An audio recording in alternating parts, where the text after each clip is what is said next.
Predstavme si modelovú situáciu. Rad chát postavený na pozemkoch. Na začiatku 3, prázdny pozemok, nádherná parcela, ďalších 6 chát postavených vzadu. No, bol by v tom čert, aby som to ja nepostavil chatu, povedal si klient. V plote mal plyn, elektriku, to nie je také bežné, a išiel požiadať o stavebné povolenie. Jeho prekvapenie bolo veľké, keď zistil, že parcela je v inundačnom pásme. No a ako tam postavili tie ostatné? No ešte pred vyhlásením inundačného pásma. V 70. a 80. rokoch postavené chaty, ktorí ešte nemali toľko problémov s záplavnými vodami, ako majú tie dnešné.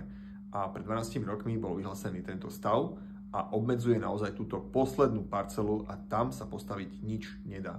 Čiže pri kúpe pozemkov dávajte si pozor na to, čo hovorí aj územný plán, ale hlavne, či tam nie sú nejaké obmedzenia.